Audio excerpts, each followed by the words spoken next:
Dear student, Assalamu alaikum. Wish you all the best. Today we are going to discuss about one of the important relation of physics. In the previous lecture we have discussed about the general old definition and modern definition of physics. But you know that we know from this familiar equation A is equal to mc square. आज हम discuss करेंगे Einstein की equation जो उसने special theory of relativity में के paper में उसने क्लियर किया है। आइंस्टाइन ने डियर स्टूडेंट एक फोटो इलेक्ट्रिक इफेक्ट और दूसरा स्पेशल थ्योरी ऑफ रिलेटिविटी, इन पर जो पेपर्स पब्लिश किए थे, इनमें जो इसने इक्वेशन लिखा था ये इस अंदाज के साथ था कि m is equal to a by c square. इस इक्वेशन का मतलब ये है कि हम जितना ही किसी जिस्म को एनर्जी देंगे इतना ही उसका मास बढ़ता जाएगा। यानी आइंस्टाइन ने 1905 में ये प्रिडिक्ट किया कि energy and mass both are equivalent things. पहले जो हम डिस्कस करते थे एनर्जी एक अलग चीज़ थी और मास को हम अलग चीज़ तस्वूर करते थे, और फिर हमारे यहाँ बहुत से स्टूडेंट का ये भी ख्याल है कि E is equal to mc square, ये हमें बताता है कि mass can be converted into energy and energy can be converted into mass. ये बात कुछ हद तक ठीक है, लेकिन आइंस्टाइन का ये इक्वेशन हमें ये नहीं बताता कि mass and energy are interconvertible. ये इक्वेशन हमें बताता है कि मास और एनर्जी एक ही सिक्के के दो रूख हैं, यानी mass and energy are different forms are of each other, they are not different things. तो डियर स्टूडेंट, आइए आज हम डिस्कस करेंगे कि m is equal to mc square या m is equal to e by c square. तो इसके लिए हम एक एग्जांपल लेते हैं। एग्जांपल हम मास के थ्रू लेते हैं कि let suppose this is our balance. ये हमारे पास एक बैलेंस है। यहाँ पर मैं 1 किलोग्राम मास रखता हूँ और दूसरा किलोग्राम मैं उनके ऊपर रखता हूँ। 1 kilogram is above on second kilogram, and दूसरे साइड पे मैं 2 किलोग्राम इस तरह रखता हूँ, 1 किलोग्राम एंड 1 किलोग्राम। तो according to Einstein this in equation कि अगर हम सोच ले तो यहाँ पर मास 2 किलोग्राम है इस साइड पर, और राइट साइड पर हमारे पास 2 किलोग्राम मास है। लेकिन आइंस्टाइन की इसी इक्वेशन के मुताबिक यहाँ का मास ज़्यादा होगा इसी साइड वाले मास से। क्यों ज़्यादा होगा? क्योंकि यहाँ पर एक्स्ट्रा टर्म जो ऐड हो रहा है वो यहाँ पर इस मास का पोटेंशियल एनर्जी है जो ये इस साइड वाले मास में ऐड होकर उनकी कमियत को बढ़ा रही है। तो यहाँ पर अगर हम देखें कि लेफ़्ट साइड वाला जो मास होगा वो लिटिल बिट थोड़ा ज़्यादा होगा as compare to right side वाले मास से। आइए हम एक दूसरे एग्जांपल से इनको सीखने की कोशिश करते हैं। दूसरा एग्जांपल हम लेते हैं स्प्रिंग का। एक स्प्रिंग है हमारे साथ, ये रिलैक्स स्प्रिंग है, और दूसरा स्प्रिंग है हमारे पास कंप्रेस स्प्रिंग। ये रिलैक्स और ये है हमारे साथ कंप्रेस स्प्रिंग। अब ये कंप्रेस स्प्रिंग के पास आपको मालूम है कि एक इलास्टिक पोटेंशियल एनर्जी आता है, लेकिन रिलैक्स स्प्रिंग में ये इलास्टिक पोटेंशियल एनर्जी मौजूद नहीं है। तो अगर हमसे कोई पूछे कि आया इलास्टिक जो कंप्रेस स्प्रिंग है इनका मास ज़्यादा है या रिलैक्स स्प्रिंग का, तो हम आइंस्टाइन की इक्वेशन को अगर हम देखें तो इसी इक्वेशन के मुताबिक हमारा जो कंप्रेस स्प्रिंग है इनका मास ज़्यादा होगा as compare to relax spring. तो ये हमारे साथ दूसरा एग्जाम्पल आता है। तो इस इक्वेशन से हमें ये साबित होता है कि mass is equal to E by C square. ये एनर्जी को हम जितना ही बढ़ाएंगे उतना ही हम मास को इंक्रीज़ करते जाएंगे। यानी फॉर एग्ज़ाम्पल अगर किसी जिस्म की जितनी ही एनर्जी हम बढ़ाते हैं उतना ही हम उसकी मास को बढ़ाते हैं। तो यहाँ से हमारे पास जो पहला हम डिफिनीशन करते थे कि the quantity of matter in a body is called मास, वो यहाँ पर हम चेंज करेंगे। तो मास की डिफिनीशन हम किस तरह करेंगे? डिफिनीशन ऑफ मास कि the quantity of energy in a body is called mass.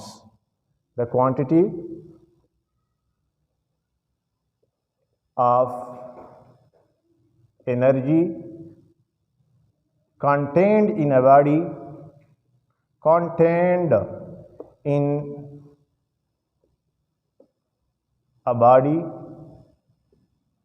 is called mass। यानी पहले जो हम जिक्र करते थे पिछले क्लासेस में कि mass is the quantity of matter in a body, लेकिन जब हमने इस आइंस्टाइन की इस इक्वेशन को सोचा और डीप सोचने के बाद अब हमको मालूम हुआ कि mass is actually energy content है जो किसी भी मास के साथ इनका ताल्लुक़ या वो कंटेंट हो सकता है।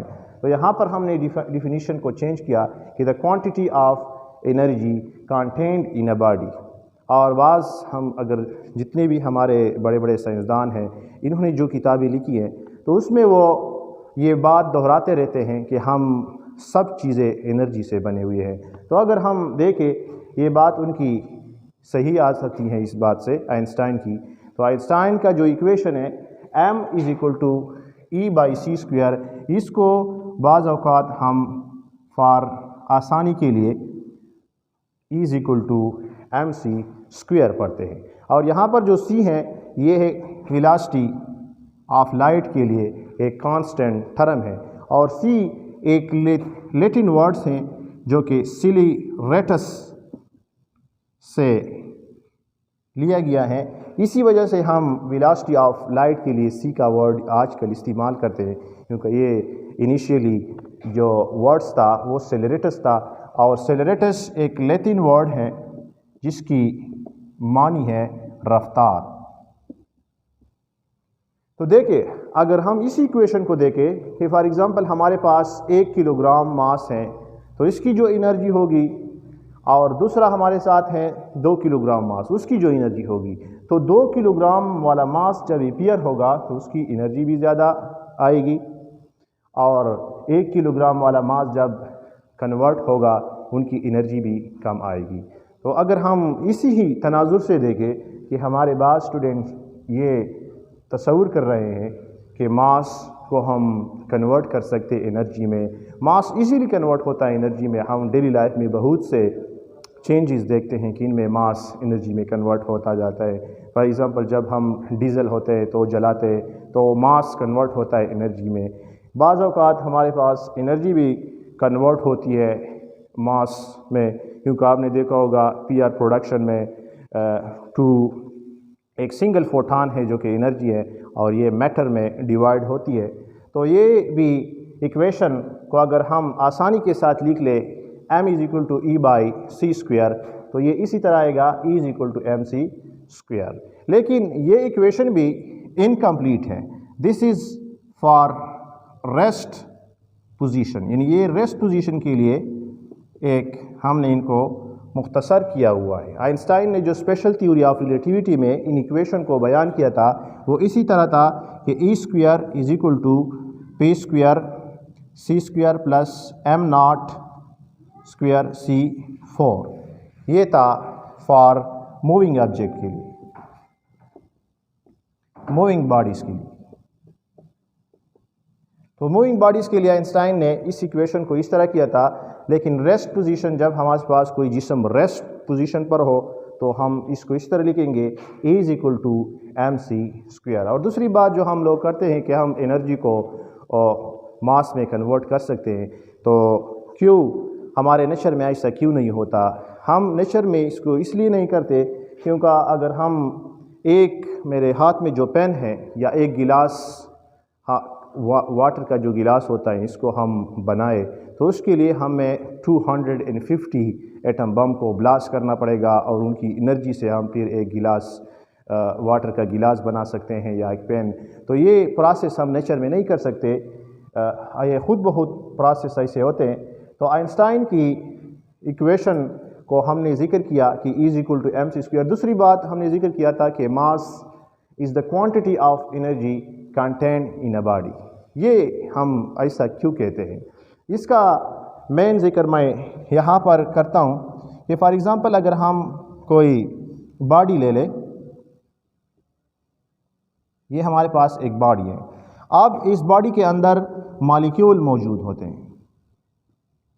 इस मॉलिक्यूल के अंदर इंट्रैक्शन होती हैं, जैसे कि हम कहते हैं कि इंटर मॉलिक्यूलर फोर्सेस। सॉलिड के अंदर मॉलिक्यूल एक दूसरे के साथ क्लोज होते हैं तो inter molecular attractive forces strong.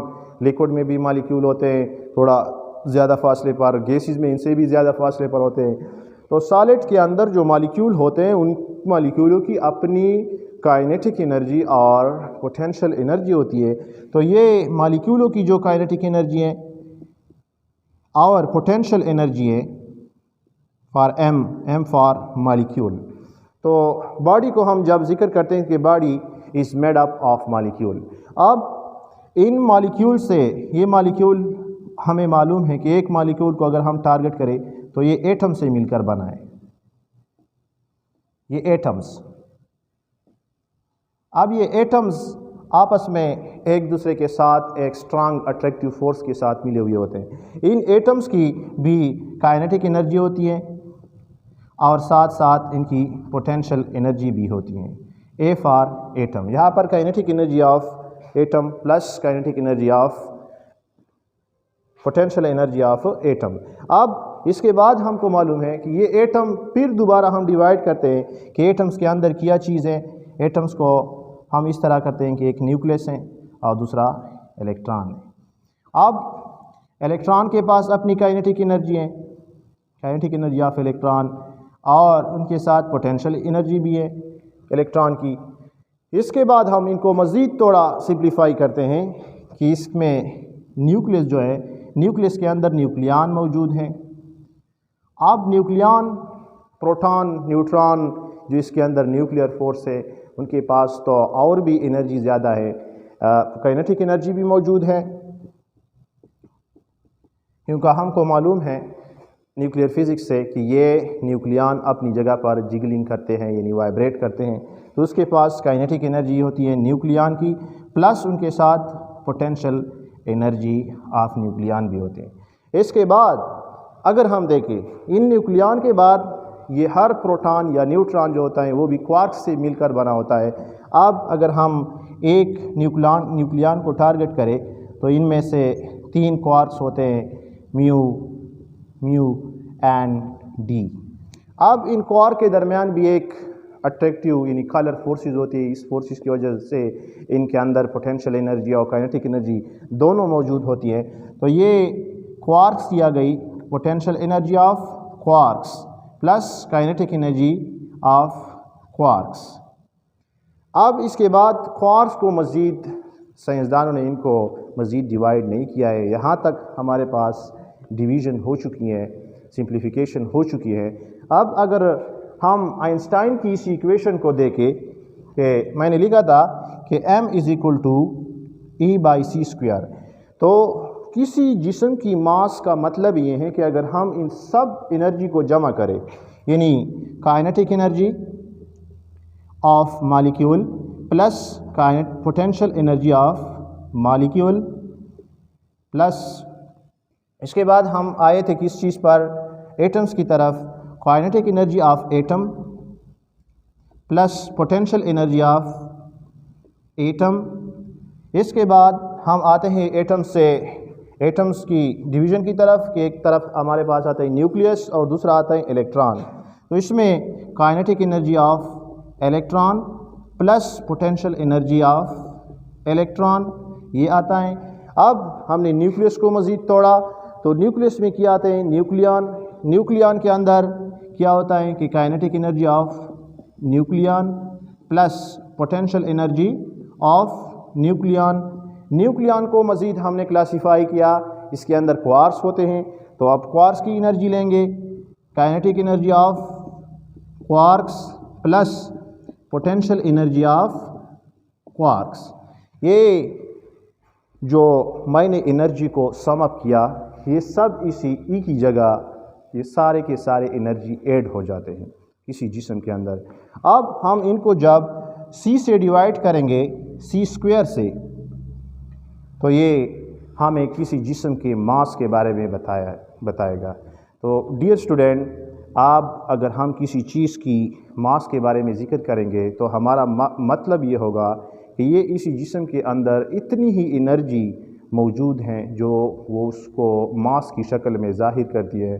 तो 99% मास जो होता है किसी जिस्म का, वो इसी तरीके से हम निकालते हैं। बाकी जो 1% मास है उसके बारे में साइंसदानों का ये नज़रिया है कि यहाँ पर ग्लीवान फील्ड एग्जिस्ट करता है, थोड़ा उसमें जो काइनेटिक या पोटेंशियल एनर्जी, उनमें जो मास एनर्जी ज़ाया होती हैं वो ग्लीवान फील्ड की वजह से 1% वो ज़ाया होती है।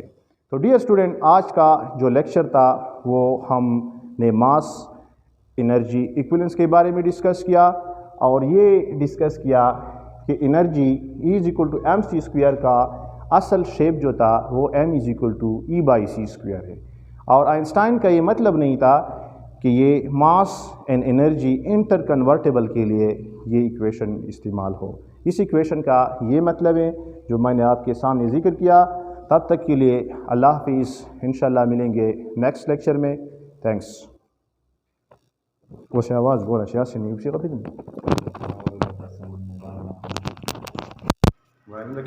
क्या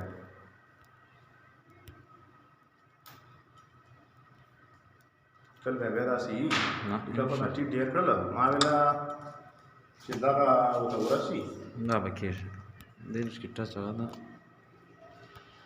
वो वार का नहीं ये दालिश की लक्ष्य वो रो का तफसीर होगी तो शुरू ही होती पूरे